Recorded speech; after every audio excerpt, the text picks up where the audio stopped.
Di sini kami dari kelompok 4.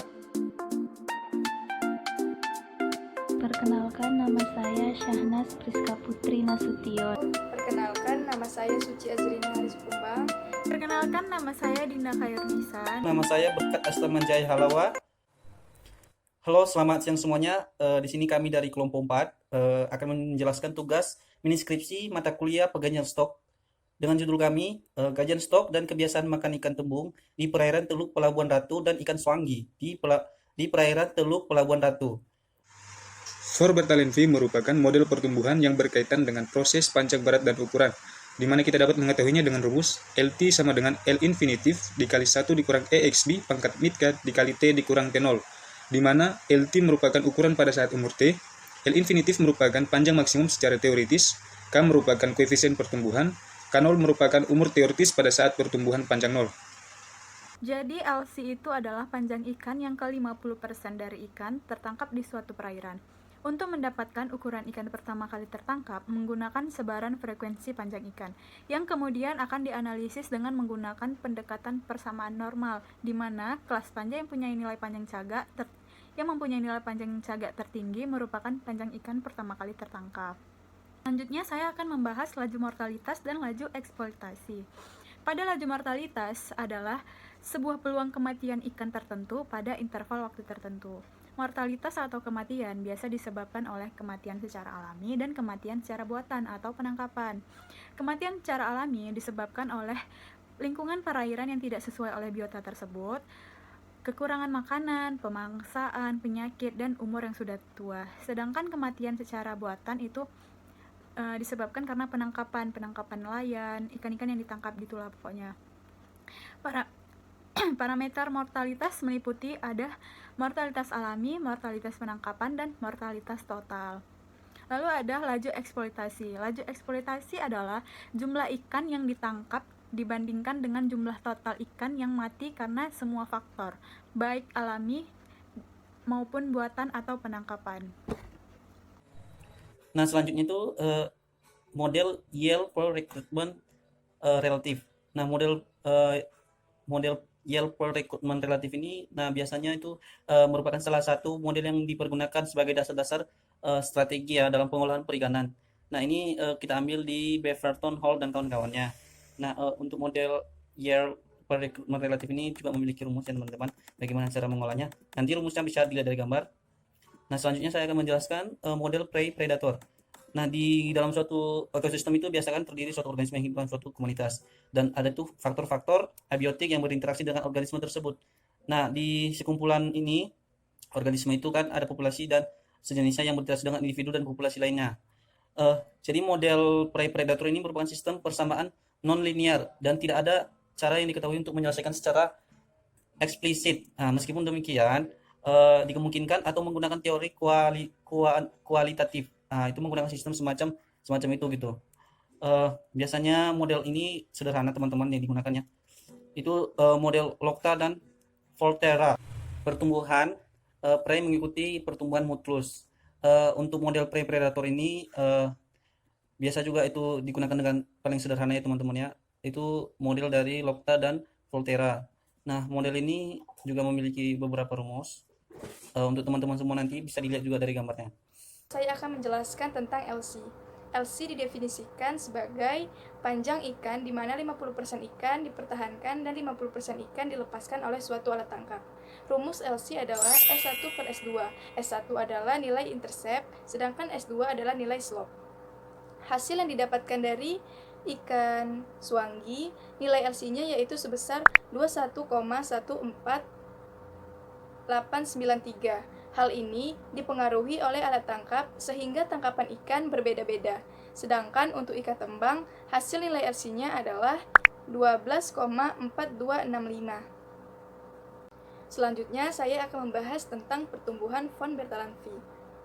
Untuk ikan tembang, hasil yang didapatkan yaitu yang tertinggi pada bulan Maret dengan ukuran 73 mm, sedangkan yang terendah pada bulan Oktober dengan ukuran 14 mm.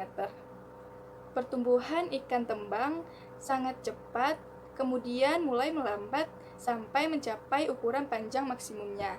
Jika dihubungkan dengan nilai koefisien sebesar 0,465, berarti nilainya tinggi, sehingga tidak membutuhkan waktu yang lama untuk mencapai panjang maksimumnya.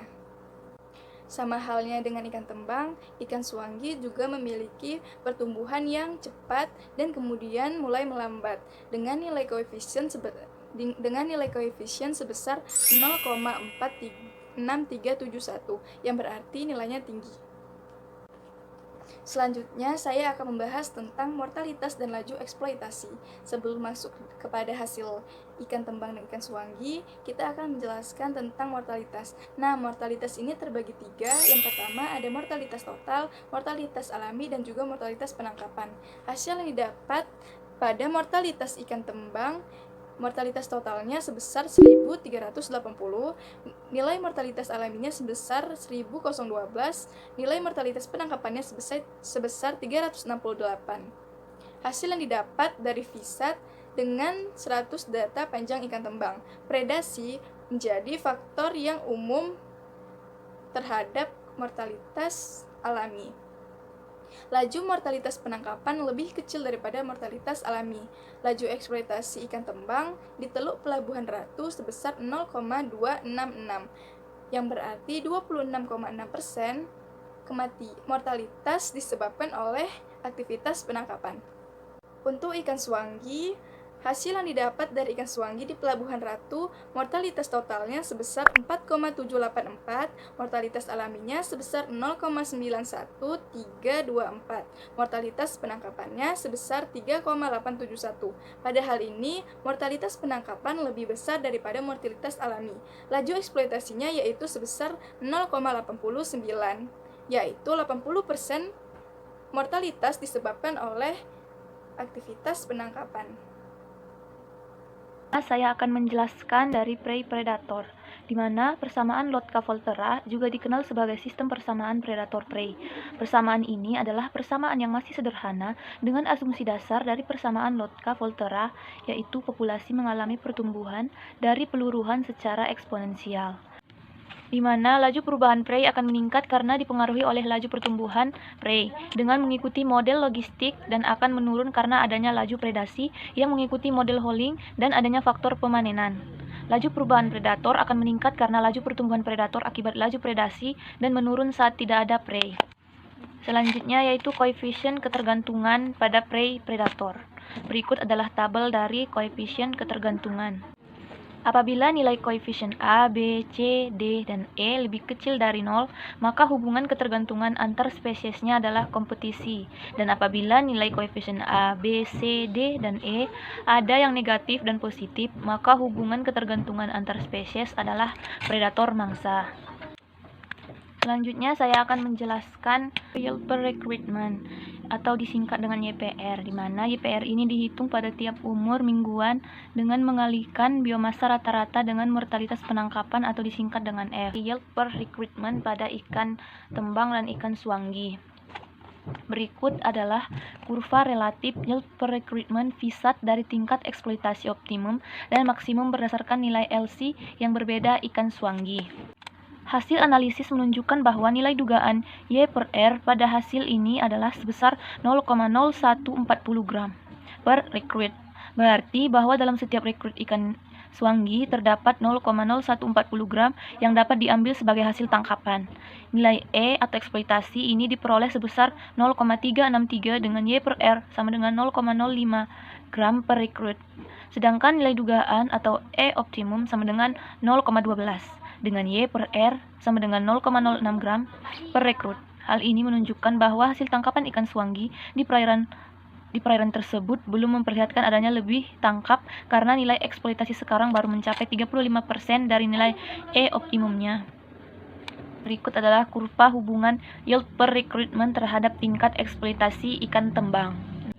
Hasil analisis menunjukkan bahwa nilai dugaan Y per R pada saat ini adalah 0,6128 dengan Y per R 0,05 gram per rekrut, sedangkan nilai dugaannya 0,544. Dengan hal ini menunjukkan bahwa hasil tangkapan ikan tembang di perairan tersebut memperlihatkan adanya lebih tangkap yang belum terjadi. Selanjutnya yaitu pengelolaan ikan suanggi dan ikan tembang.